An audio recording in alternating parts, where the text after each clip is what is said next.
Welcome back to Everyday Esoteric, where we can find all things mystic, magical, and mundane. We are taking a break from various occult topics, at least for a Right, few right. The episodes. the really heavy thinker. That laying it on thick. This isn't gonna be it's not gonna be thick like that. But I want the listeners to do something very important for me right now. Turn off your lights. If you're standing, I need you to sit. If you're sitting, I need you to stand. Light up a fat, smokable of some sort and chill. Because today we are going to get into high strangeness and a little bit of Bigfoot. Really, for this episode, we really don't have too much of a direction. Um, we just need a break from something heavy, kind of in between, something that we can just riff on and talk about. However, over the next couple episodes, at least in things that I will be covering, it will be all things that are highly strange and weird. I'm going to be pulling influence from things like the Mothman Prophecies, The Eighth Tower by John Keel, Where the Footprints End, Volume 1 and 2 by Timothy Renner, and the classic Passport to Magonia by Jacques Vallée.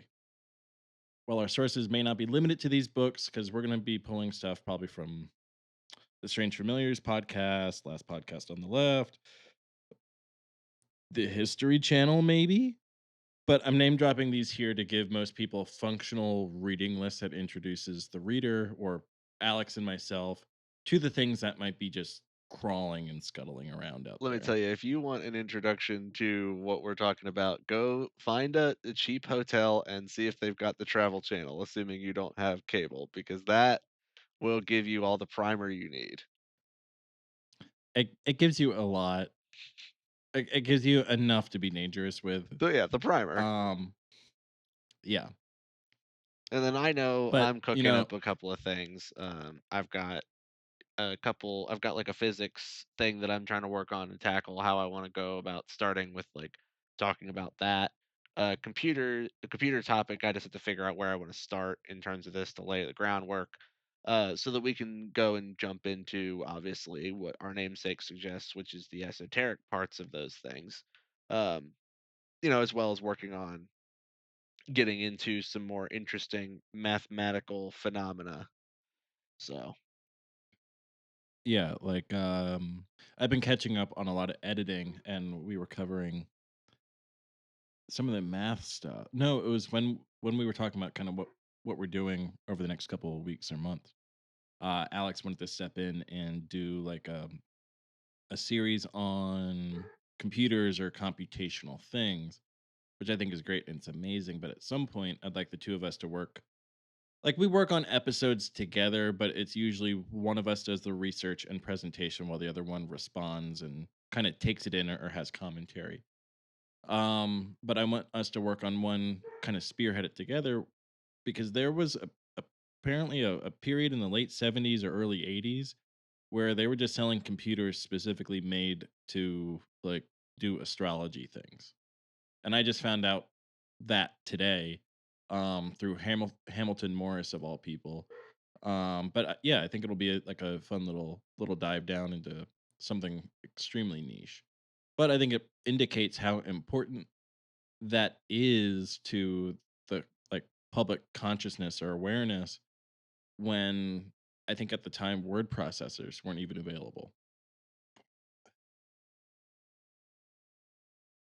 But that's a whole aside. For this episode, we are going to be trying something new. And we're just going to take some time to see what we know about the weird. Alex and I will take time to come up with hopefully 10 things that we know about certain hairy anomalies and see if there are at least 10 things maybe we don't know about this elusive creature.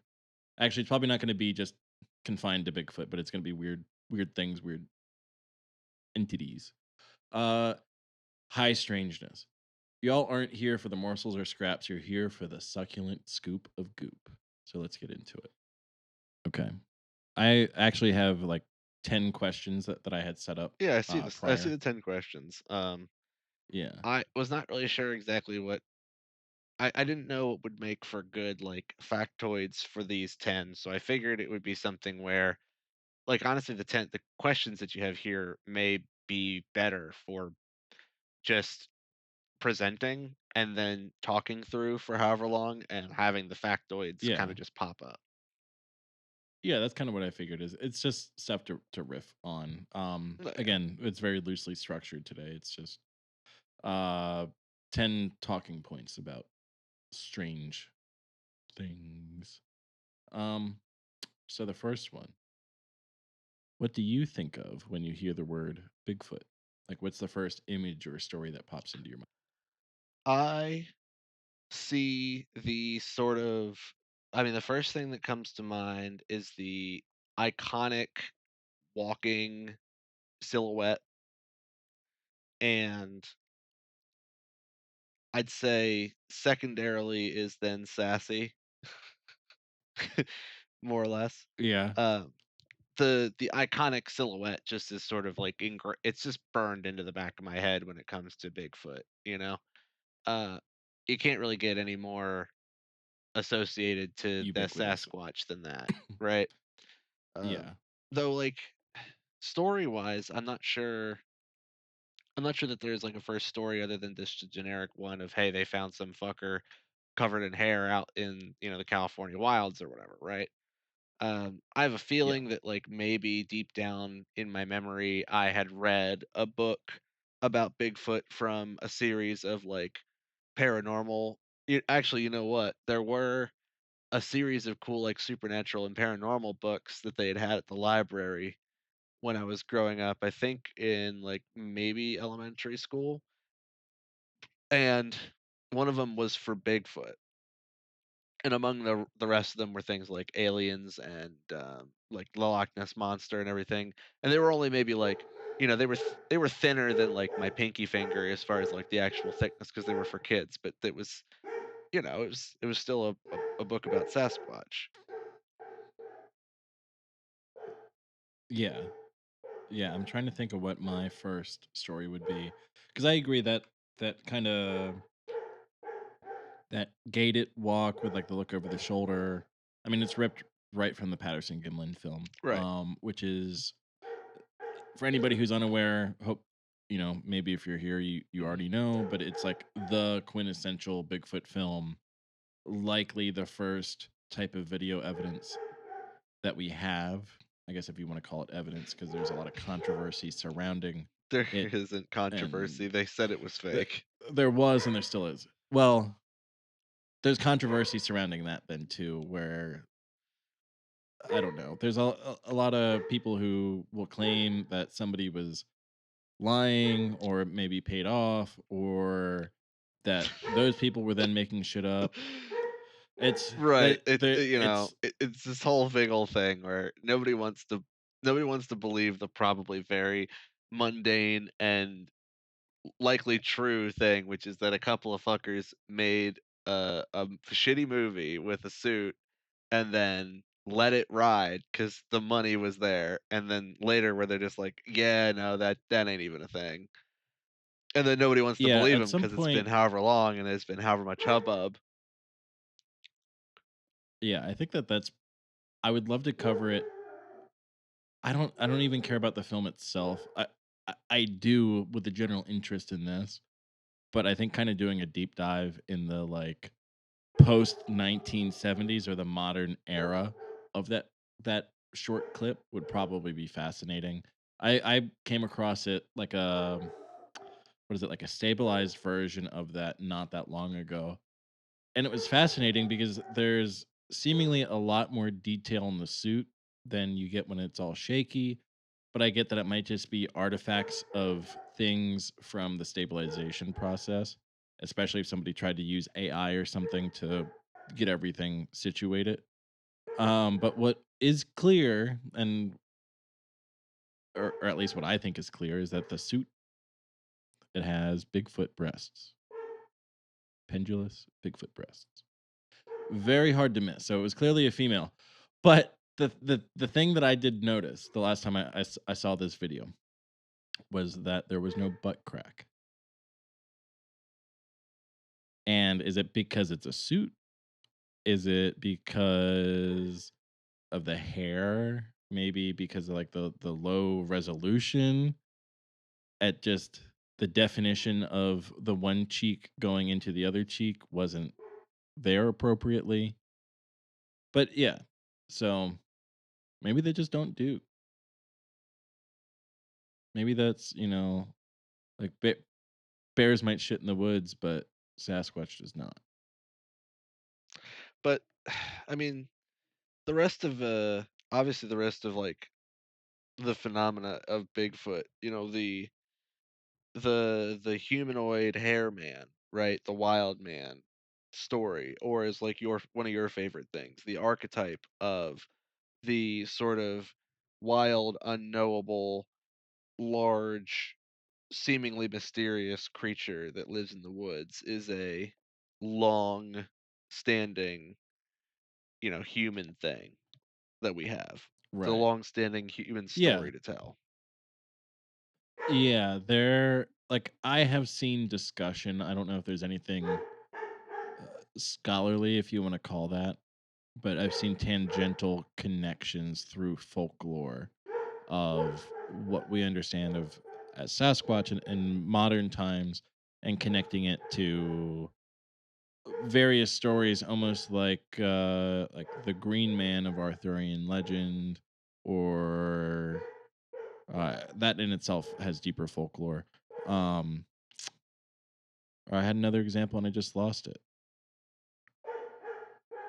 It'll come to But what we yeah. do know, Of like certain Celtic gods and things like that. But yeah, like there is some through line in human culture that there is like an embodied nature spirit. yes. And there is some theory that it is just our modern viewing of that.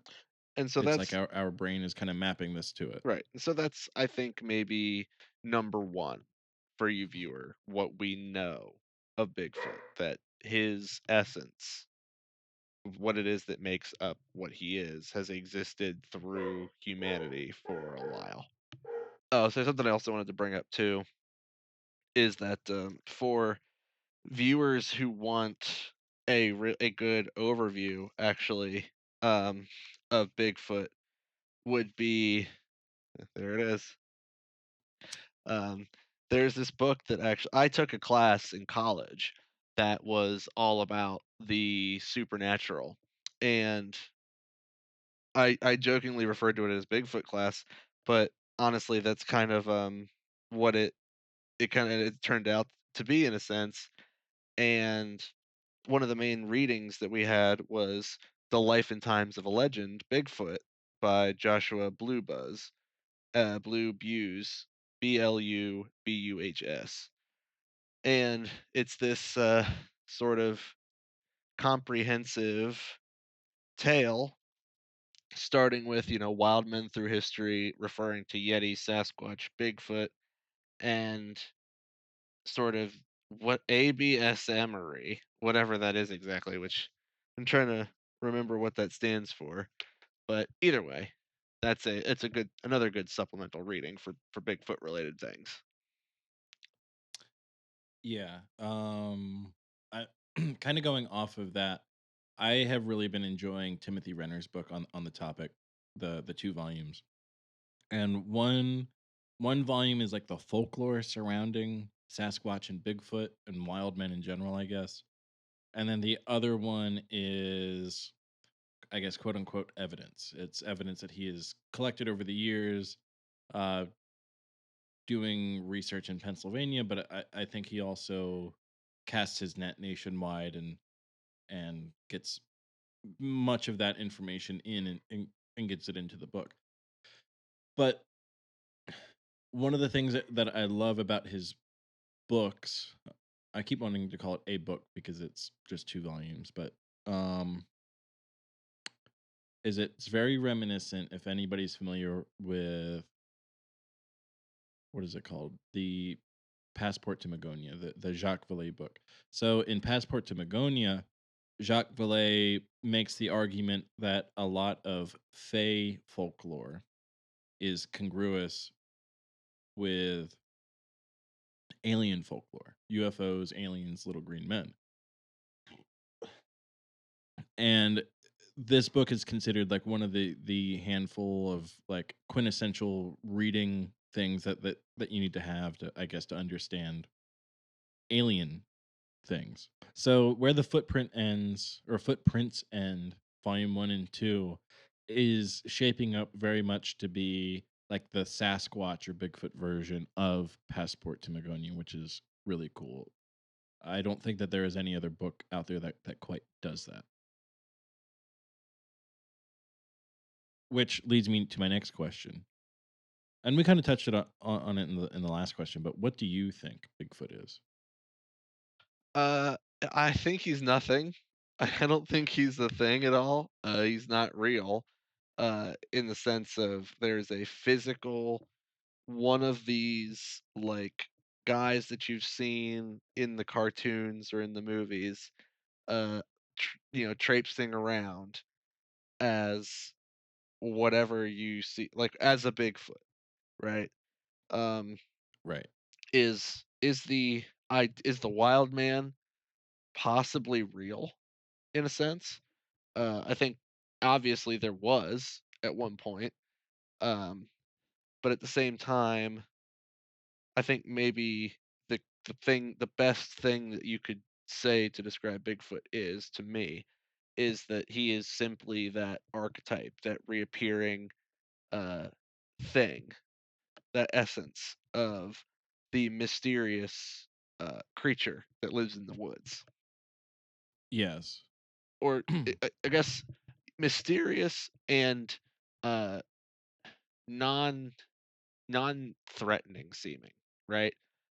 The Yeti is. I think Yeti is typically kind of a more threatening seeming, but the Bigfoot I don't usually think of as a threatening individual.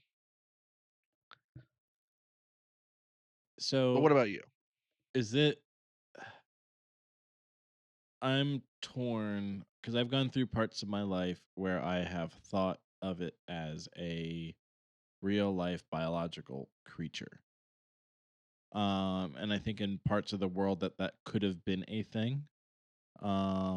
Going into especially the 1960s, 1970s, once like home photography got more and more popular, and then like consumer grade video cameras became a thing. It's not like there was an explosion of Bigfoot evidence. I mean, yes, there was more Bigfoot evidence than there was, but like it seems explosive because I guess comparatively it is.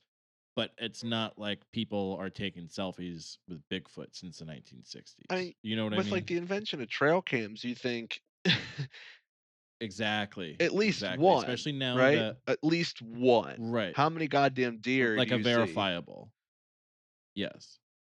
So and then yeah, and then just the general surveillance that humans have over their land. Like Alex just said, like you have your trail cams, you have trail cams at this point that are I think you have trail like cams. satellite You have trail cams at this attached. point that are So like finding extinct species of animals because they just leave them in yes. the fucking woods, and some like tapir that nobody's seen since like the 1950s comes sniffing about, and they're like, "Oh, well shit." And it's like, "Okay, but Yeah. we can't find Bigfoot." No. So that's my like the one component of it. And then I was listening to the podcast the Wild Thing podcast. I Grover Krantz's niece who worked for NPR did the podcast. Very I think it's a great piece of investigative journalism. Um and she talked to biologists who I guess they ran the numbers and looked at it from an ecological standpoint where they viewed the diet and the amount of food it would take to sustain other large mammals around that size. So whether it's humans, gorillas, I think they even looked at like American bison and bears, Sure. and they were like, "This is the amount of food that they need," you know. And then they looked at for the alleged size of wild space, I guess we have in the United States. They looked at, I guess, how the habitat. I guess they looked at how the habitat could support things that needed this volume of food, and then that reduced the space or the area where Sasquatch could exist, at least in the United States. And then even further, they were like, you know, if these things are alive, they would need a population of I think it's somewhere around 12 or 1400 individuals to sustain a breeding population that isn't too exposed to inbreeding at least at the moment. Right. Um and I just think that the numbers, if I remember correctly, the numbers just didn't work out for there to be like a biological Bigfoot Sasquatch thing. Right. But all the time new animals are found, whatever. But I'm getting more and more on the side of like I I, I think it's a little bit more woo than that. I think I I lean on Bigfoot being more of like a forest spirit type thing, a folkloric archetypal wild man, kind of like what Alex was talking about. Just the embodiment of that, like a entity that exists out there in the woods, or like a group of entities or a class of entities. I don't know.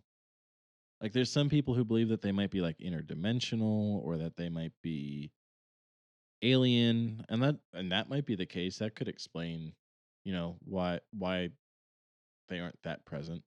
Especially once we really explore this series, we'll see that during anomalous events, surprise, anomalous things happen.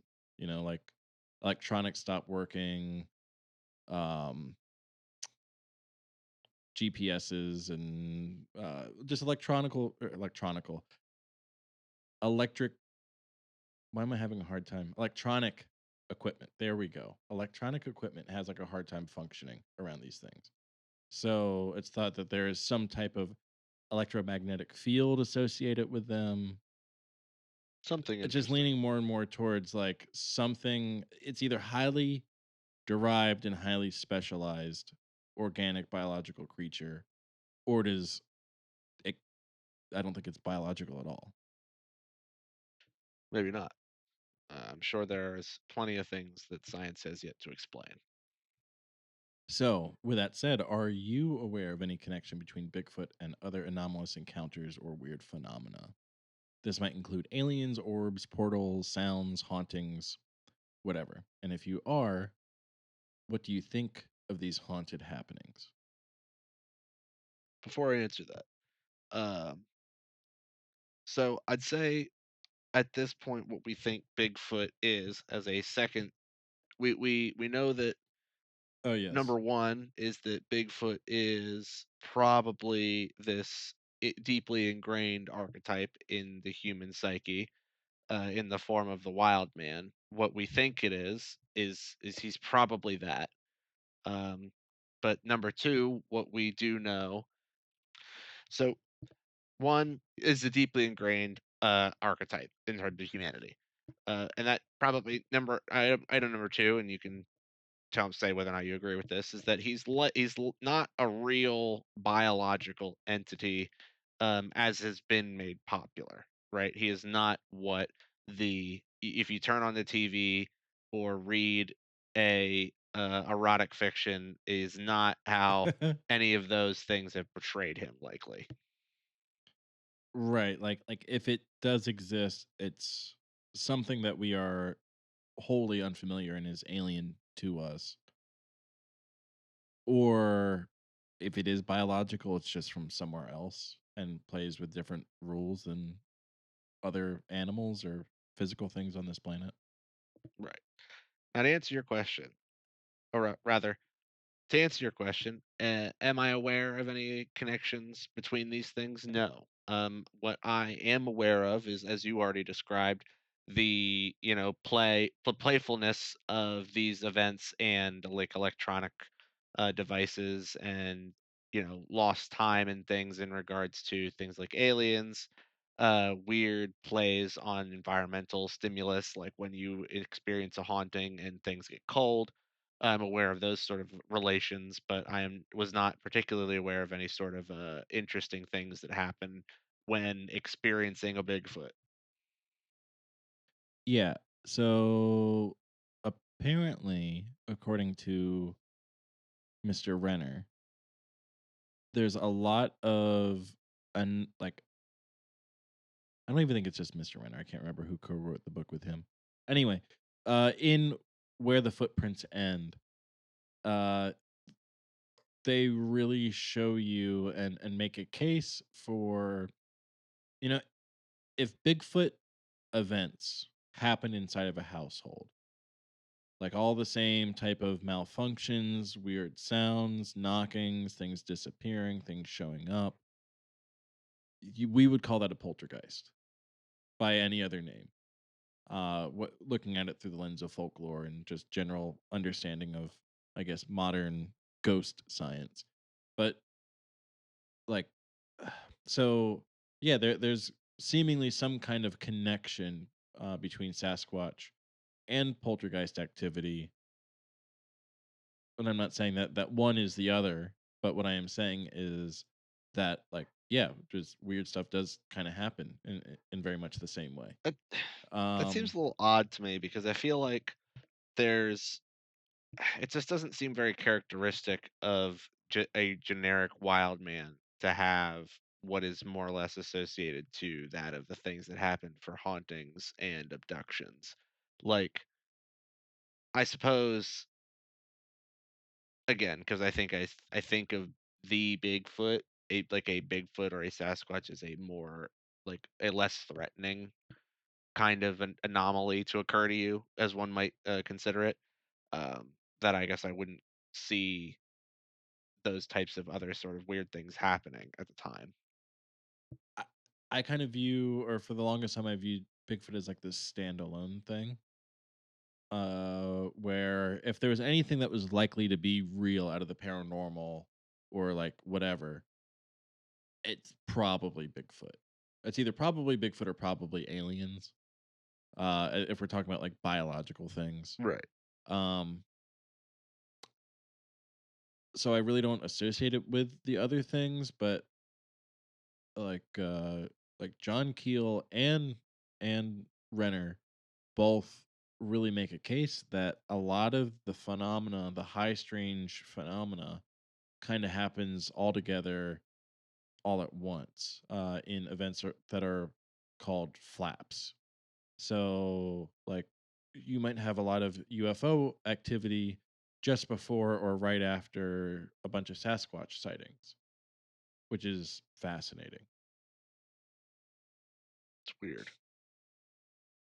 But like, if anybody is familiar with the Big Les show or the spinoff, Sassy the Sasquatch, it kind of puts together that first episode with a little bit more context. Like the real life evidence with there being like Bigfoots and aliens and how they were like chasing each other. Well, Sassy was trying to get his weed back from the aliens. Right. And then also like kind of the ending, how it all like comes back around where I don't want to ruin it for anybody, but Sassy goes through the various multiverses. It's a it's very heavy.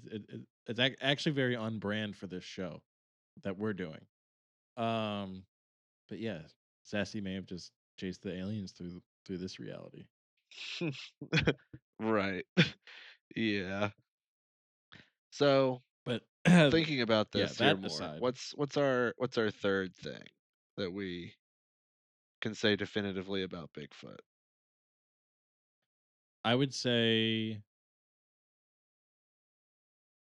well, is where we might be split, where you didn't really have any of the aforementioned knowledge that I just spilled, Okay. but it's stuff that I had been privy to. So maybe we can sit somewhere in the middle, and there seems to be evidence of a connection between Bigfoot and other things because there's at least something documented. It's not a Robin thing, I know. No, it's not a Robin thing. Okay, so that that takes us to our next question.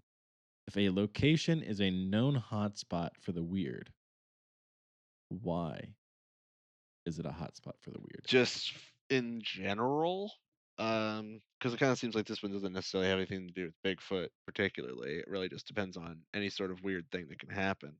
Um, I mean, my thought is that if there are if there is weird if some place is more prone to weird, is it prone to weird because of confirmation bias?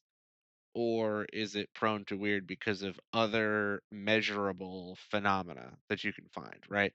There's two sort of sides to this where, you know, you take DMT and you see the mechanical elves, is that because you have been primed to see that entity or because they do always naturally appear?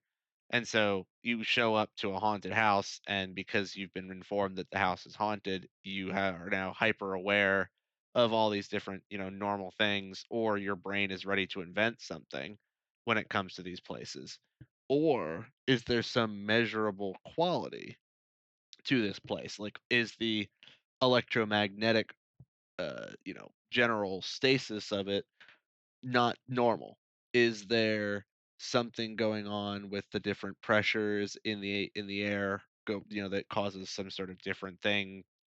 That's those sort of the That those would be the 2 reasons why I would say a hotspot could be weird, is that you've been primed to think it's weird, or that there is something that begets interesting phenomena occurring, right? Right. Like I don't even mean just like in a house. Like say somebody says like, "Oh, this is a haunted house," and like the Stanley Hotel or whatever that Mhm. The Shining is based off of, is a really good example of that. So not only was there ghost stories going around about it prior to Stephen King, but then with a then it almost becomes like a Sure. tulpa of itself. But then again, with the confirmation bias, if there's enough people, It's like Ghosts is a really easy one because you can be like, "Well, if you go to this hotel at 2 a.m., you can see the ghost of who's their face over in the window," and it's like, well, enough chuckle fucks show up at this hotel at 2 a.m., somebody's gonna think that they saw something as soon as, like, the moonlight hits the reflection off of yes, somebody's that's what I was gonna fucking, get to. windshield, right? But then it's like, okay, but Yeah. what if what if instead you say that somebody wants to say that that weird shit happens at Stonehenge, and it's like, okay, well, is weird shit happening at Stonehenge because you've just like somebody had weird shit happen and then therefore now you think weird shit should happen when you show up? Or is there something like strange about a place? Like if you say that um like going to like where the intersection of the prime meridian and like the equator or something like that is, and and like standing there for a minute, and or being like standing right across the two hemispheres point of the equator, and like you're just, is there something weird about like that then begets more weird stuff? uh is there just like you can be standing somewhere and you're trying to like make a reading on the compass and your compass just doesn't work because there's magnetic field variations? Because then that could be, Yeah, a location being known for being weird and then has a measurable why, right? Like you can get an instrument out and see a variance. it's at least like the yes, exactly. It's the thread of the sweater, or it could be the entire sweater, but at least there's one thing that you could say that this is Right.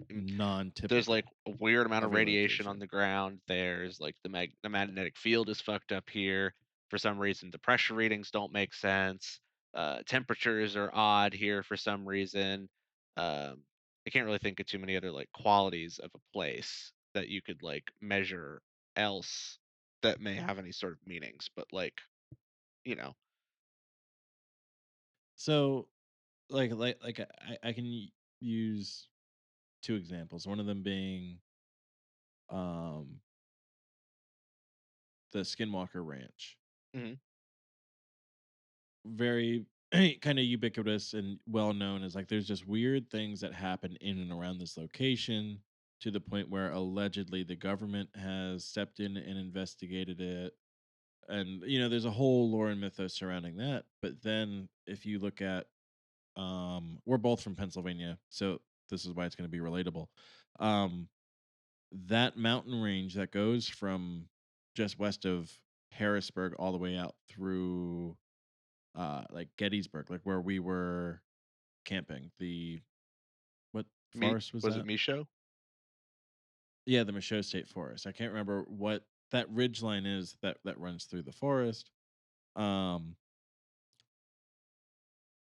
but apparently that is a hot spot for things like Bigfoot, and there's allegedly a very strong vein or series of veins of iron and quartz that goes through that area, but then also in through the heart of like where we lived at in York County.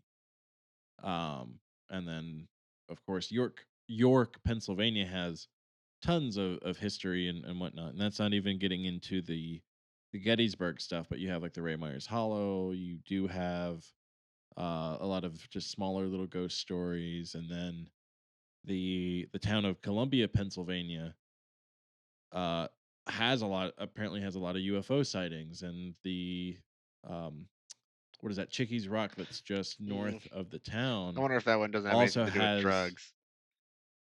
it could be there's like water people that live there. Oh, yeah. It's yeah.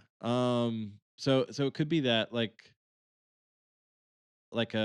and I'm saying like the iron and quartz is relevant because quartz being quartz crystal, maybe that has some kind of resonant energy, and then iron too being ferromagnetic and whatever. But it's stuff that paranormal investigators are all kind of taking into account.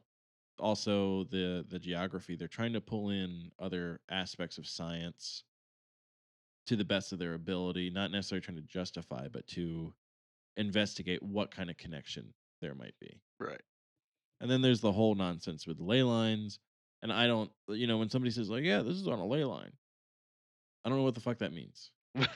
I don't know if that's like a latitude and longitude that's where they cross, or if this is like a point of power for any other reason than somebody said, "Oh yeah, this has got to be a ley line."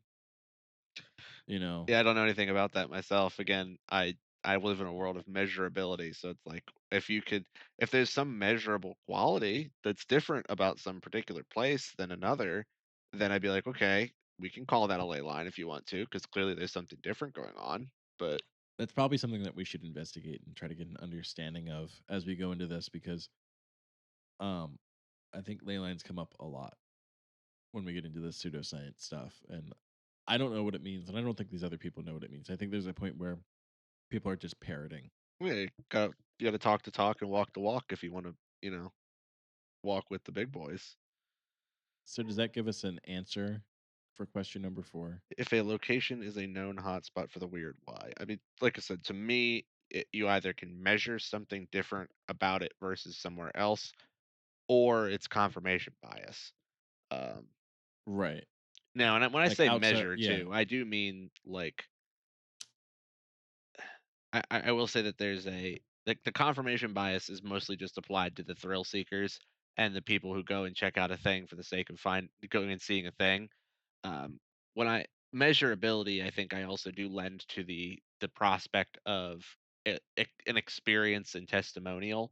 Um, and again, I'm going back to the haunted house thing where it's like, well, the house is haunted is what they say, and then somebody buys it because they're just like, well, whatever. And then some creepy shit happens to them, and they were primed, but they were not into the whole, like, hocus pocus, and they still had some stuff happen to them despite not even acutely believing that there would be something weird occurring. I'd say it'd be a similar stature to that of somebody saying, like, "Hey, just be aware, you go into this part of the woods and it gets kind of topsy turvy in there and you can find yourself lost." And somebody's like, "Ah, whatever. I don't believe any of that. I'm sure I'll be fine." Go on a hike and they get a little lost and then they find themselves, a bit turned around and get themselves out and everything. And they're like, well, that was weird. right, is a little bit different than Yeah, a confirmation bias of like, "Oh, hey, everybody, go check out mile marker whatever on this thing. There's a creepy spot that, like, if you look right into the woods at the right time, you're gonna see some shit." It's like, of course, some chucklefuck's gonna see some shit. yeah. Like when we went camping and we had whatever it was come through the camp while we were sleeping or trying to sleep. Um, like for your point about confirmation bias, like whether it was a dream or I was awake, I don't know. I felt like I was awake.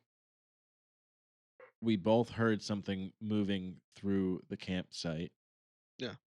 but to me, in my liminal state, hypnagogic state, I felt like not felt, I heard. I I believe or I perceived that I heard talking, but it was talking that sounded like gibberish, which is a known phenomena about surrounding Bigfoot. I think they call it samurai speak, which is probably not, Oh, politically correct, god. but they call it samurai speak. Um, Oh, no. because it sounds like a bunch of like I'm not gonna do it. I want to No, do it, but I'm not gonna do you it. don't wanna do it? No, no, just like a bunch of like kabuki, just like really low, grumbly. Like think of the most probably stereotypical racist rendition of a samurai that you can think of, and Okay, that's probably like what they were getting at. probably. Um. Anyway, but I have prior knowledge of this. I ingest a lot of paranormal content, like media. I am in a location that I at the time was fully aware that is known or is said to be known as a Bigfoot hotspot. So my brain could be, especially being in a hypnagogic state where I'm still influenced by the sleep process and whatever brain waves. Um, I could have been in a dreamlike state and convinced myself that I heard these, or not hearing clearly, and it could have just been a raccoon mumbling. Like there's plenty of things that it likely could have been, or was it Right. a I squatch? I know Like yeah, and I know I can't say. experienced I heard the steps myself. It had woken me up, and the first thing that I was concerned with was finding my gun, and then the second Yeah, thing, yeah, I made no noise. I was figuring out, okay, where is my piece? And then the rest of it was just controlled silent breathing and hyper awareness of what it is that was going on until I effectively heard it. I heard it leave from where my tent was and go to some other part of the camp at that point. But I didn't hear anything else other than just what was seemingly, purposeful footfalls. I don't know that I could yeah, have told you that like I knew the size of them, but they weren't heavy. They weren't very big footfalls, meaning it could have been any sort of smaller kind of creature, like even, a bobcat or like he'd said a raccoon, or some kind of like creature like that, or a deer, somebody who walks with a little bit more pinpointed of a feet on the ground yeah. and And I stuff. and I And like to point out that this was also in snow, probably like I mean where we walked it was packed down, but there was a good like 4 inches of snow all over the place. right. Um, so how that could have affected it, that's a whole other thing. Well, I think that it adds Um, to the and the sound and profile of then what the steps were, yes, right? Like again, I don't remember large crunching sounds. They were a lot more delicate and like I said, purposeful, smaller, not very heavy weighted crunching in the snow, which would tell me either it felt like it was either some kind of a deer or some kind of a lighter creature like a coyote or like a bobcat or something that just was working its way right. through the camp. Yeah, and then here's where more variance is like when I heard it, I didn't hear like say adult size footsteps, but it sounded like to me like a child's sized foot sort of a thing. Not like a child walking. Not like the not being careful, like Alex said, like this thing was very deliberate with how it walked through, which for all animals. Walking through the woods at night, that's probably, Very like, descriptive of a their very just likely, yeah. yeah. Yeah, and then, like, I'm not gonna be one of those, like, "Well, I spent all this time in the woods, and I know that that's never in the woods," which you hear way too much on the Bigfoot conversation. I know enough. I will say that I've been in the woods enough to know that, like, sometimes you just hear shit and you just can't explain what it is. And I don't mean that in a spooky way. I mean that in, like, a there's a completely mundane thing. Like another example, like when you are deer hunting or like you're alone in the woods or whatever, and you're like getting hyped up, yeah, at least in the context of you hunting, you will hear a squirrel going through the leaves, and it will sound like a full grown, like, linebacker, a grown man, like tromping down through the woods. Like you think you're going to see the biggest deer of your life, and it's just, you know little squirrel, little fluffy tails, Little fluffy beady tail black eyes squirrely looking at boy. you. Yeah, so that's my I've been in a woods enough to know comment. So I think then that we kind of can be in agreement for the most part that, like, if a location is a known hotspot for the weird, why it is sort of some measurably different phenomena, or likely just the air about that place has been distorted through story. Right. Okay. So then, I mean, this is out.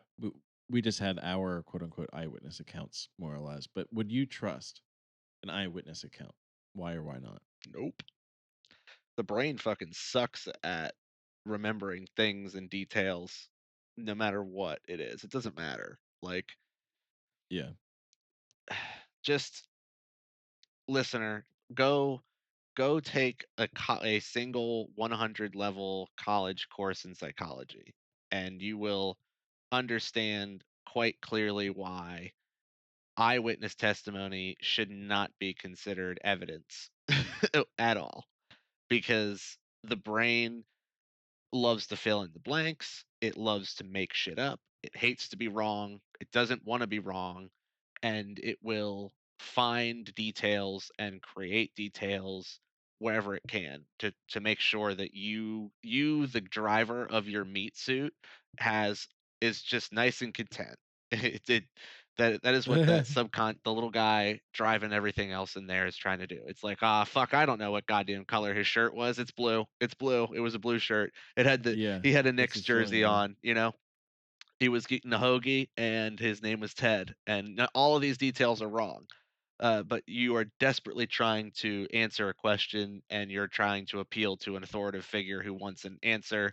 And all of your human conditioning has been set up to try and be a pleaser towards authority figures due to the fact that that's just the way our society works a lot of the time.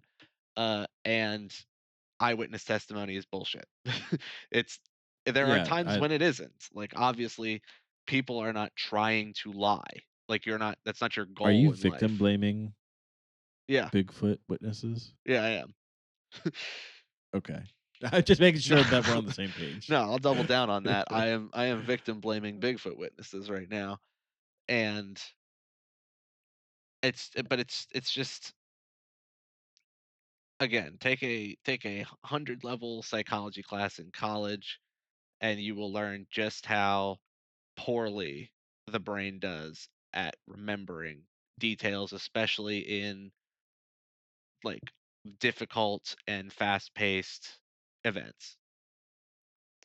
And then again, like, maybe if, even if in a slower event that you have, the brain, you've got a lot of memory loss and memory, not drift, but like you get you lose details over time, and more major things are obviously remembered, but minor things may not be. And so what you might remember as something as simple as I think it was mile marker, what was it, 56 or 46? 46. As far as, like, where you were on a trail might get diluted after 20 years of telling the story. And, it's no fault of your own, but it's just the way that the brain is. And so eyewitness accounts are not reliable. not only from a perspective of the brain not being reliable in and of itself, but that also people can lie to you. And I know this is crazy, people going on the internet or out in public and just telling lies, but that's the thing that they It do. happens. It happens all the time. And then especially with the AI stuff now, like I have seen a lot of You don't, UFO stuff and you don't Bigfoot even stuff trying to get passed off as you real, don't even need a person to tell lies anymore on the internet. You can just ask the internet to tell which you is great. lies. It's great. I love it. It's truly dystopian. So yeah, I think we can both firmly agree that we do not trust eyewitnesses just because you know at for no other reason like you should just kind of take things at I don't know if taking it at face value would be the right phrase, but like, you know, oh, again, like why would you just trust somebody? Especially if they have something to gain off of telling the story. Like and like there's some people that I know that have had their experiences and I've heard little bits about it, but they do not like talking about it. They do not like bringing it up. They don't want people to know that they may have seen something, experienced something. Um, and they're and some of these, well, individual, at least one of these individuals that I know, I've known my entire life, and there's no reason that I have to think that they would lie or that they would be dishonest. And I know the person well enough to know that they kind of know what they're doing or what they're experiencing when they're out in the woods to a point. Um so that's one of the few times where I'm like, yeah, I could believe an eyewitness. But there's like so many layers of like history and having other experiences with that individual. You know what I mean? Like No, like that is absolutely. such an outlier where outside of very rare circumstances, like no, it's Well, just gonna be absolutely. bullshit. There's two sides to that, right? I am I'm a lot more willing to believe somebody who I trust, and that just makes perfect sense, right? There's not really like any sort of anything special about that. Like if my wife came out, went on a hike and came back and told me she saw a Bigfoot, Sabrina's not going to lie to me about seeing a Bigfoot. And and then similarly, or rather, the other direction that I was going to talk about here is that trauma is a pretty powerful thing, and so, in similar fashion to how the brain can invent details to appease the guy driving the flesh prison, when it comes to trying to fill in the blanks, the brain can also try to give you something that was not nearly as bad as whatever it is that happened to you as a memory for what it is that actually happened to you. That I'm not saying that you were sexually assaulted and instead you imagined seeing Bigfoot, but trauma does do some stuff to you, and the brain does try to keep you trucking as much as it can. Yeah, I really wish that this particular person would divulge more. But they are in a very public position, and you know, he dude just doesn't want to be like the Bigfoot guy. You know what I mean? Yeah, Or the UFO guy, or the ghost guy, whatever. yeah. I And mean, it's weird because it seems like almost everybody has a ghost story, right? Or everybody knows somebody who has a ghost story, and that's seen as like, okay, yeah, like likely, maybe. But right. then when it's a UFO or a Bigfoot, for some reason, it becomes like this taboo. Like you must be fucking crazy. Maybe. I mean, like I have a UFO story, but I think my explanation is a little bit. It's easier to attribute to government experimental aircraft than it is to actually be like, which is still a UFO, but I know a lot of people think UFO means aliens. Yeah, yeah. When I say aliens, I'm speaking in general about like the little green men as well as like the UFOs. UFOs, like Alex just mentioned, is just like a it's such a broad and blanket term. or UAP is what they're using now, but both meaning the same thing. A UAP is just trying to sanitize UFO because UFO is so stigmatized at this point. Um, Right. but yeah, yeah, no, I don't trust eyewitnesses. Uh-uh. Uh-uh. Uh, and we already so my sixth my sixth question was going to be about the Patterson-Gimlin film. And we kind of talked on it before, but what is your take on that? Because you heard mine. Well, like I mentioned, I my opinion of it, or rather my understanding of it, is that the film was published as, "Hey, check this shit out," kind of thing. It blew up. It sort of created the modern, or at least the American modern wild man and Bigfoot phenomena and craze. And then like only maybe a couple years ago did one of the guys who came out and made it, did they were like, okay, hey, I'll debunk it entirely because here's all the shit, here's the stuff, here's the Bigfoot suit, here's where exactly it is that I took it, here's what I did to film it and stuff. Um, and obviously that changed nothing because like there's still tons of Bigfoot groups, there's still tons of Bigfoot media.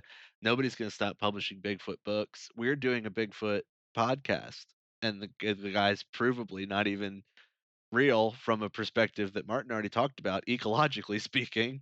And the guys who saw the video, or made the video, are like, nope. uh and I think that's sort of my general take, is it doesn't, the film doesn't even actually matter to a point, or after a point, right? Like it's just, It's become a myth in and of itself. yeah, Like it is, like I was saying, that there's a conspiracy on the fact of whether or not it was made up, it's too big to but fail. and the claims. Yes, like, and I, you know, if it was set up to swindle people or to be a ruse, it's probably working way better than those people ever thought was possible. No, it's a real legend now. It's the same thing as like the Loch Ness monster. That motherfucker's not in there. There's nobody. There's not a No, goddamn plesiosaur in that lake. But there's still a Loch Ness monster as far as everybody's concerned. and I don't know enough to comment on it other than like I don't believe that there's a plesiosaur, but I wouldn't be surprised if there was like a giant sturgeon or catfish or something. But that again, then it just becomes something else. Right. That's just a guy. It's just a big fish. Yeah. So probably the most important question of the night: if you were attracted to Bigfoot, would that make you a furry or a zoophile? Zoophile, but I have a more important question. Would you, with a Bigfoot, if offered by the Bigfoot, Hold on. clear consent? We will. The, that is the secondary follow up question to this, but because I think the furry would imply that it's a fake, that Bigfoot is false, and then zoophile I think Well, implies that it hold is an on. animal. So, well, yeah, because I actually don't know that. I don't really think there's okay. So a furry, I don't think I don't have. Maybe we'll have to call our buddy on here, our fur friend, to clarify this. But here's my understanding of of furry. Being a furry implies you have a fursona, and we're gonna use the normal. Okay, I feel like a wolf. I have a wolf, like, Okay. spirit guardian, like spirit in me, right, or whatever the hell the explanation is, right? And then Ah, woo. thus you have this fur thing going on to you. But what it doesn't uh, necessarily imply from that is that you are sexually attracted to animals, right? At no point Right. does, in any of those things that I described, do I mention that you must have a sexual attraction to any of these cartoons that are drawn about these anthropomorphized creatures, or regular creatures at all, right? Um, So when we say that, like, if you're attracted to a Bigfoot, does that make you a furry? I don't think it does because I think the furry descriptor refers to more so similar in There's like a stature lifestyle things. around it. It's yeah, it's like it's almost like it's a lifestyle. You know, you're not Okay. you know you when you describe oneself as like a swinger, right? It's the here is a thing that I do and like and feels like is a part of my life that I want to Okay. be. Um, versus a zoophile, which is like if you're a zoophile, you are attracted to and want to fuck animals. Um,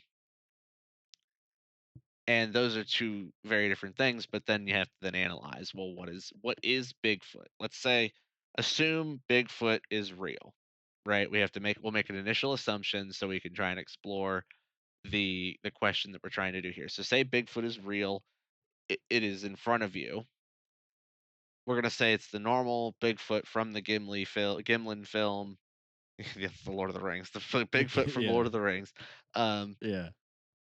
and is that us, right?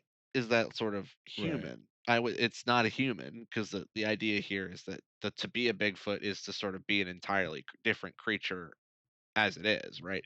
It's a much bigger creature than we are, especially, and the sort of way that the hair is and everything, and all the rest of the lore would suggest is that it's an entirely different species, right? Right. Um, and so not without getting too far into the depths of like, well, is it zoophilia for, Homo erectus to have been mating with like Oh, yeah. Neanderthal back then?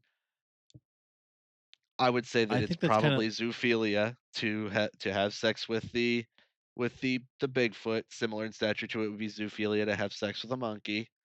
And so I think it makes you a zoophile. because is I I asked the question. I didn't even look up the definitions. I don't think I'm too off base with the definitions, but No, no, because I'm curious. Oh yeah, I are there guess. Bigfoot furries? Like, is there Okay. somebody who So identifies as a so Bigfoot? zoophilia refers to the persistent emotional and/or sexual attraction or preference for animals. Bestiality refers to the specific sexual acts or contact between a human and a non-human animal. Okay, So it's saying human and non-human animals. So I guess it's making the distinction that humans are animals, but anything that is, it would be interspecies is I think what we're getting at, right? okay, And I sure, don't. I guess that makes sense because I'm thinking zoo isn't like zoo animals, but I think it's more like zoo or zoo as in like zoonotic diseases where they can sure. go to different like groups of animals, like from birds to mammals specifically. Um, so yeah, I guess it probably is just a So I zoophile. think it makes it. I think And it makes you a zoophile if you're attracted to a Bigfoot. Now, so that we're not going to forget this, would you? no, Not if it. What if nobody found out? if nobody found out, It was I don't. I consensual. okay, so I don't know that how it kind of gave you leads me. consent, but it did. So I'm gonna jump down to question 10, the last question, because it will pair with this one, and it may inform how we answer. So scenario: you have received irrefutable proof that some anomalous creature exists. It doesn't matter if it's Bigfoots or aliens. In this case, it's Bigfoot. In this scenario, you likely came into contact with one of these things firsthand or some other event that would immediately convince you. Everybody else still has their current knowledge base of the topic of that creature. Do you become the guy that has seen Bigfoot or do you keep it to yourself? Do you tell no one you fucked Bigfoot? Or do you Uh, tell people that you fucked Bigfoot? Irrefutable evidence. yes. You've got the DNA still wet on your knob. So hold on. Are we implying it's a male Sasquatch or I like just either gender? I just figured it was whatever your preference would be. Okay. So Either way, no. Um, No, you do not have sex with the Bigfoot. I'm not gonna have sex with the Bigfoot. I just don't think. I think I would have performance issues. I think there would be too much going on. Probably a little bit of anxiety. Unless like they are some kind of like supernatural being and it's like soothing me and like mind fucking me. Do you know Mm, what I mean? sure. Like maybe then. Maybe then.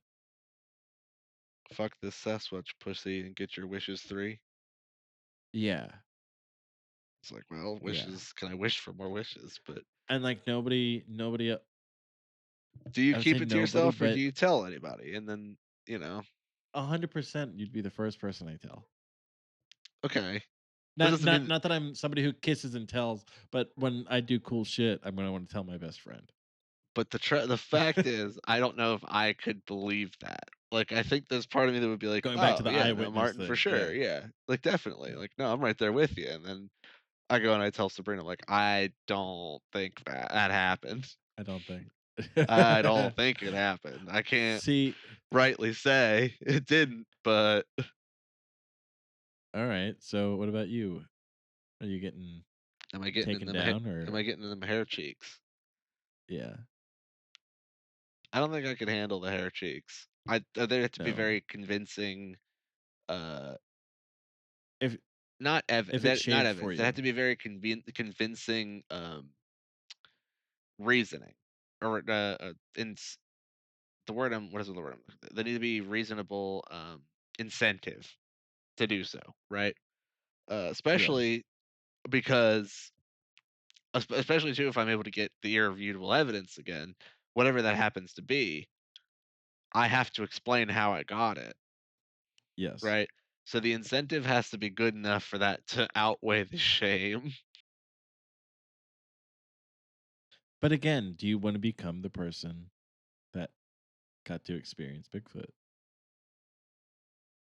I don't know. It could be cool. Get a platform.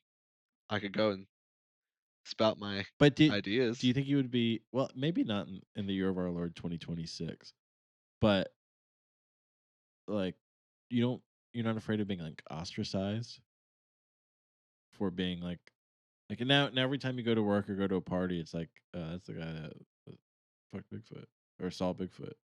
It's bad enough that you're the guy that saw Bigfoot. Like, I wouldn't be able to have a normal job. There's no way that they would fire me. That's got to be some kind of amendment violation when Yeah. as far as firing me is concerned. W- Especially if like I can prove that there was consent and everything. Yeah. But no, I mean, like, I wouldn't have a normal life anymore. But I think that that would make for a more interesting existence. In a way. Cuz like Perhaps there it's a was a little point in my harder than just life. a yes or no, right? Perhaps it's a little harder. Yeah. It's a little more difficult to think of here in the moment. Is it funny? Yeah, it sure is funny to Yeah. think about, but because, yeah, if you tell everybody, then that's the thing you are, and you don't get to have a normal life. Like, you get to have normal Yeah. parts of a life, but you now are like the messiah among all Bigfoot hunters, and is that a group of people you wanna be a messiah to? Right.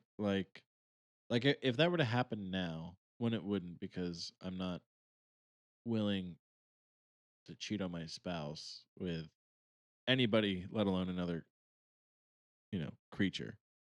Um, Are you sure she wouldn't, when I like, was if it was younger, offering maybe. wishes, and she wouldn't be like, "Why didn't you clap that Bigfoot cheeks?" No, no, she wouldn't. I don't think so. I'll have to ask her. It's a good question to ask because there is everybody's got that, like, "What do you mean you didn't clap the cheeks for wishes? We could be what, like, 'cause Yeah, we could have a but farm in Montana, man." and then it's like, well, how easily are you bought? I guess those are Yeah. pretty big. That's not like, oh, you got $1 million. It's like, Well, you're also think about it this way too. You're taking one for the team, kind of. yeah, She knows and it, you're not into it. It's you're taking one for the team, so it's not yeah, it can't really be that, like, it's hurtful. truly it's transactional. Right. Like, She knows you don't love the Bigfoot. well, Oh, okay, well, this might be Well, that might be unique on your side then. But, like, I mean, Sabrina's right here. I can ask my wife specifically if I was put into a situation where where I was being offered consensual sexual intercourse by a Bigfoot in exchange for wishes, like 3 wishes, her wishes eyebrows 3. keep going up. Are you fine with that, of me having to have to do that? Right. She said, Wishes, "Yeah." She said, wishes. "Yeah, wishes." I don't know. I don't think Tatiana would be into wishes. Like Well, they're as good as everything. It's and I like an don't even know if IOU. yeah, and then I don't even know if I'd be okay with the wishes. I wouldn't be okay with it on the flip side, and I'm not gonna be one of those guys that like opens his marriage and then pusses out. Um. Anyway, So yeah. Long story short, no, I don't think I would become the guy that has fucked or seen Bigfoot. I would think I would keep it to myself either way. I was gonna say, take the fucking part out of it. Let's say, do you become the guy who has proof of Bigfoot? Well, if it was me some years ago, I don't think I would, but me now, like, yeah, because I don't. But that's like a public perception thing. Like, I don't care if people think that. Like, people already generally know that I believe in Bigfoot and aliens and stuff. So, like, I don't It's think it not would that be that much different. of a stretch. Yeah, like that comes with its own baggage in itself. Like, I don't. Yeah, like I don't think it would be that different. Yeah, if you take away uh, the cryptozoological philia there, um, Yeah, yeah, yeah, I'd be the Bigfoot guy in a heartbeat. I don't care. yeah, yeah. Like that's not that big That's of a an easy deal. one. Okay. So we rearranged all of our. Well, there's only We're two on more 8. questions left, but that's fine. We're back to eight. Uh, so someone who is no longer my coworker once told me he believe, and you know who I'm talking about probably. No, I don't, Once but told I read me ahead. he believes the U.S. Forest Service and the U.S. Fish and Wildlife are working together to control. I can't even finish it. To control or eliminate populations of Sasquatch in the United States. Do you think governments or institutions would want to suppress or ignore Bigfoot? I think the government wastes an awful lot of money on an awful lot of things. Going, I'm not even going to bring in too much more politics than that. But this is a bit more crazy than something such as like an Operation Blue Book, because I think Like, there's like I believe in Operation Blue Book, but to me, like I wouldn't doubt that the government somewhere, CIA, FBI, whatever, there's some letter agency that has looked into Bigfoot. oh, there's a file. I'm certain, like there's an Yeah. X file, just like in the show. But is there an Operation Blue Book about squatches? Then I don't believe that's the case. No, Like they have like a whole spec ops team. no, they don't. I don't think they have. I do not believe they have a spec ops team with their thermals and their like smell-o-vision to find the skunk ape. Like I don't, Maybe that's why funding keeps getting cut to the Forest Service and to because they the can't National fucking Park find them. Service. Yeah. Yeah, They're the just like, programs look, are getting closed. well, okay, well, here's an interesting. What if the funding, now they're just going down to their base funding because the reason they had the funding they had before was for the Bigfoot hunting. And what's the reason why they're not Bigfoot hunting anymore? They didn't fucking find them. There's Or just did no they goddamn guys. or you don't think they just got all of them? No, I don't think they found a Cuz goddamn that one. cuz that's the other thing. I feel like especially like if you are at all familiar with the history of the United States and like what happened when the Europeans came, they they found a way to collect up any animal that they could make money off of, and I feel like this would have happened already. Like, we would have, like, hats made out of Bigfoot If hair, there were. you know? Yeah. If there were. Oh, yeah, we covered this whole fucking place in colonies and musket shots, and it was just we took it. If there was an animal, we made it into a coat, right? And I feel like we also would have seen the natives at the time rocking a Bigfoot coat if they actually were able to Right. find one. Like, apparently there are native stories of wild men and things, but again, when the French fur trappers and traders and then the English came over, like, the United States, the 2 things that the United States was built on was, like, buffalo, bison hide, beaver, and not Bigfoot apparently. No, we nearly made so many animals extinct, and not once did anybody Yes, like Nitro Express one of these fucking things down, right? unless, unless Bigfoot hair is so valuable. That is what the Forest Service and Fish and Wildlife are keeping them for because 'cause they're farming them for that sick, Do you I don't think just pube hair all over your body, do you think all over Bigfoot their body. is on Epstein's island? No, I don't. But, it's like, if it was, like, an entity, like a single being, like, I would hate to think I don't think that, he's like, porking them kids, but I do think that they may have captured him that's what and are I'm getting milking at. him in some way. Like, imagine that, like, the wealthy elite have captured a Bigfoot or Yeah, the Bigfoot. either one. Man, I have never thought of that. It'd be quite the I trophy. hope that would be quite the trophy.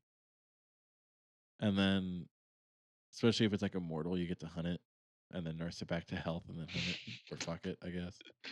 Yeah, whatever it is they want. I mean, it kinda sounds like you could Yeah. get your pick of whatever thing. What I really hope that's not what happened on that island. No, what happened on that island It's is disgusting and horrible enough. We don't there doesn't need to be a Bigfoot associated with it. mm, humans have always made, tragedy a little bit better with comedy. So it would be funny. Like To have a like to on have one a hand, Bigfoot, like, yeah, so after you're done doing, like, the disgusting depraved things, and you, like, saunter over giggling and have yourself a Sassy's Bigfoot. there, and he's, like, smoking weed and whatever, and he's just Yeah. like, "Oh, how'd your depravity go?" Yeah. Or he's chained up grunting in the corner, and you just throw peanuts at him. Both Uh, equally sad. what do you make of the indigenous stories of wild men in forest beings? This is the last question. Both from the perspective of what I have to be in terms of the counterpart, or my me being the counterpart to you in the podcast as the skeptic, uh, and the empiricist in a sense. But my life also exists empirically for the most part in terms of my discipline and a lot of my, the things that I subscribe to. Uh, I think they're fun. They're fun stories of forest creatures and wild men. I remember being a child and having been told that you can build little houses for forest spirits to live in, made of bricks and sticks and stones and stuff. And so I made like was effectively like a gnome mansion for Oh the yeah. woodland creatures that would the little imaginary whatevers that would come and live in my forest mansion. But I don't currently believe that there is any such there are not forest beings, there is no like sort of fairies or anything of that case. And if there are any wild men, we sadly certainly don't have them in the United States, as we've already kind of maybe illustrated that there is no evidence for, and we probably would have killed and turned it into a hat if there Yeah. was. Yeah. Um, Yeah. w- is Bigfoot there boots. then right Bigfoot boots? Uh, now, is there Are there 0 wild men on the planet? I don't know. Um, there is a lot of Amazon rainforest, and there is a lot of sort of, I won't want to say undiscovered land, but there's a lot of like deeply wild land that exists that may have something akin to it. But I don't know that I am aware of any particular avenues of science that could explain like an actual forest being like a fairy of sorts, something closer to the supernatural. Um, but yeah, as far as like again, wild men are concerned, the archetype has been around for ages. Has have there probably been documented wild men, like some guy who just was like "fuck this" and went into the woods and sort of creeped out people? There's just some Daniel Boone guy who just decided to take it a couple of steps too far. Probably, I'm sure there's plenty of those dudes. I'm sure there's plenty of those dudes to this day out in all types of other like more wild countries. Um, and so I think they're fanciful, they're fun. You're saying Daniel Boone, but I'm still picturing like you're in these Native American tribes, and just because they're like I immediately want to think of like European type people going and just like starting their life. But you could have had indigenous people like also sauntering out into the woods and then just like fucking with other indigenous people. Yeah. No, like I said, Like it could happen anywhere. It doesn't have to it doesn't have to be, some white guy who decides to put on dirt face and like roll around in the yeah, mud and then just like, bother his neighbors. especially back then like I'm when I say back then I mean like pre 1900s. Uh so your big 17 1800s everything's still very wild.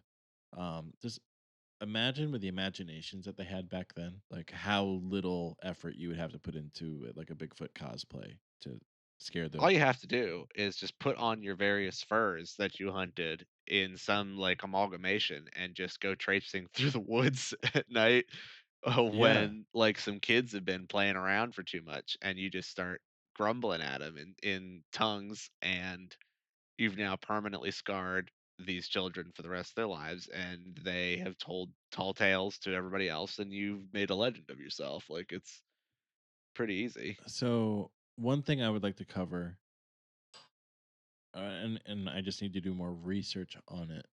But I was listening to some podcast that made the claim. Well, to be fair, they also had like a series of interviews that backed it up. But they made the claim that when you get onto Indian reservations, that a lot of various tribes they live like Sasquatch is real, like it is matter of fact as the sky is blue, and that it is a thing that exists out there. That it is otherworldly. I don't think that they believe that there is like a strict biology to it, but that there is something, Okay, and sure. that they live with this thing. But there's plenty of other cultures that have other things that they live with every day, and I don't want to discredit them or in indigenous people, native people anywhere. Um, but again, it could just be like one of those cultural things where like, you know, kind of just one of those things where like in I want to say Western culture, we have things like, oh, like a particular bird that must have been my aunt or my uncle, sort of a thing, like some kind of a there's like a cultural hallmark for certain like paranormal type events, even if we don't think about it that way. But Yeah.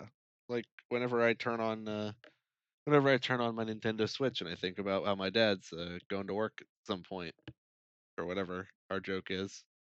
yeah, yeah, yeah, yeah, just like that.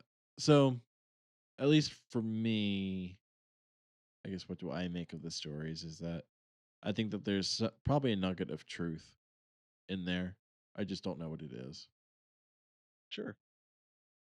you know. And Nothing and wrong I with don't that. mean to say that as like a cop out, but like Like, yeah, there's stuff in there. Like, I've been out in the middle of the woods and found little structures. When I say little, I mean not like a house, but like sticks and trees arranged in a very deliberate way. And when you see these things, it's like, oh, something with hands probably made that. I don't know what that was that had hands that made that, but something had hands and made that thing. The fun part about the stones too is that like could have been there for a very long time. It's one thing for sticks. I don't know if I've ever found any stone structures. I think everything has just been all made out of various sticks. But things fall and break weird in the woods all the time. So, uh, for as deliberate as it could be, I'm not above thinking that the entropy of the universe can just make things Could be. happen, you know? So we have an uphill battle here too, coming off of that, which is 7 more things we know about Bigfoot. Yes. We have that Bigfoot is a deeply ingrained archetype. He's not like a biological entity that we would normally understand, and that there is a connection between him and other weird stuff that happens. So, what do we know additionally than that? So for question 4, we both came to the conclusion that if a hotspot is weird, there has to be some type of measurable phenomena of some sort there. Like it can be weird because we think it's weird, Yeah, but that but just refers to that place. Is this list more specific to Bigfoot, like well, proper? I think that question was more of like a just when weird things happen, just out and about. Sure.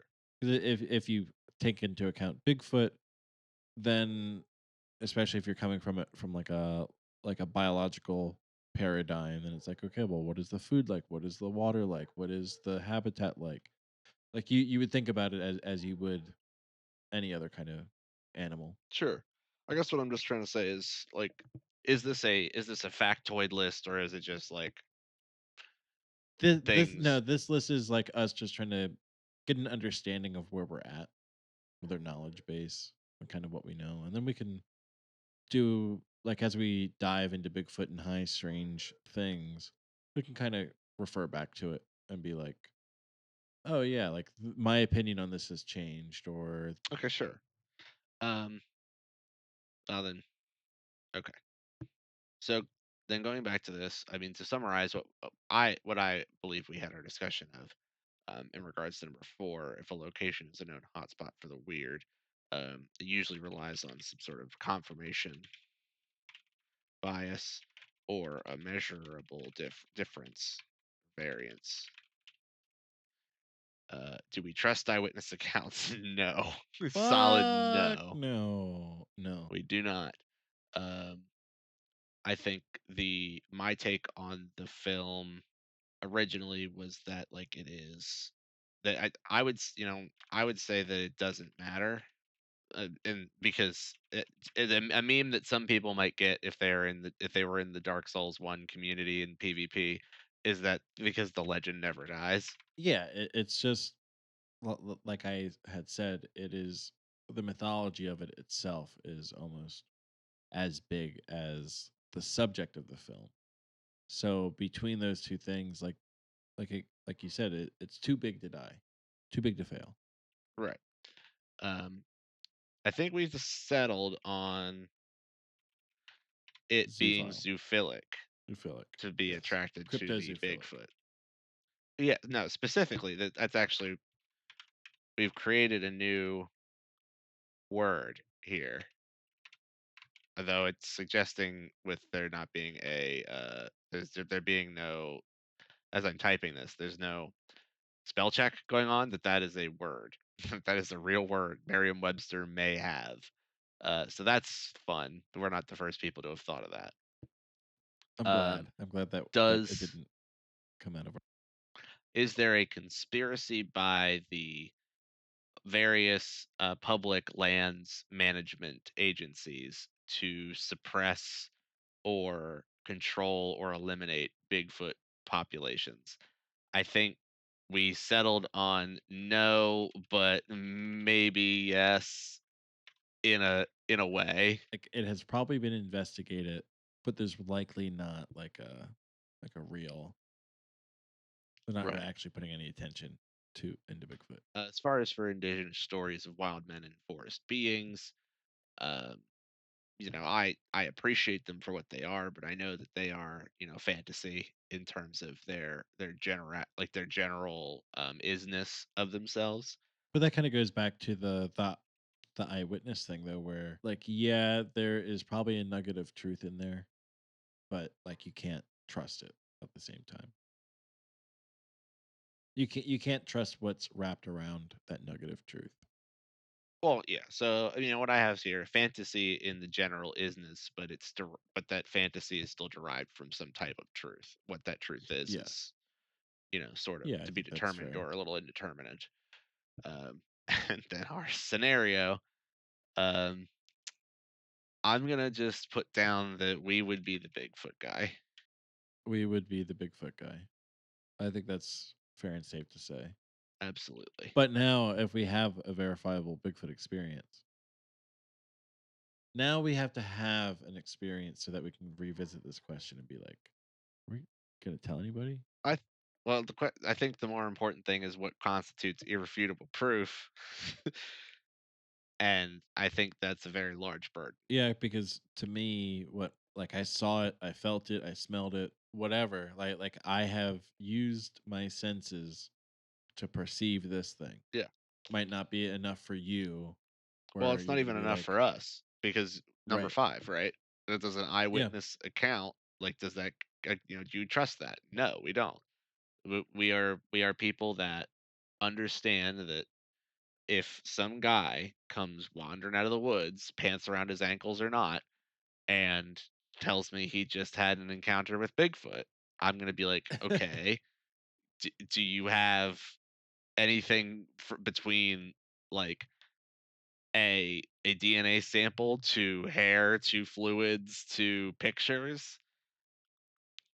But even then, I think I wouldn't yeah, settle for pictures. It need to be any sort of biological material to prove like that doesn't match a yep. sequenced creature to Especially nowadays, like yeah. with the just sheer amount of bullshit that's out there, I'm not gonna trust. Like, did you bludgeon it over the head and drag it out of the woods? Then we can talk. At least that wrapped up the questions. I think this was really fun. It was I really enjoy how informal it was, and it was a delightful break off the like just being way more serious about it. Well, and I think the listeners will probably appreciate that to a degree, or at least they'll inform us. I hope they'll inform us as to whether or not this is a format that they like. And if it is, then we'll be sure to intermingle in another set of otherwise silly or dumb, Or dumb. informal, No, this is dead informal serious, brother. episodes. Dead serious. Well, I think with that, we're gonna end it. So please like, subscribe, touch us on the internet. Uh, look down As is below customary. for, as is customary, look down below for the various links and whatnot to our social medias. And we will see you next time on Everyday Esoteric. Catch you later.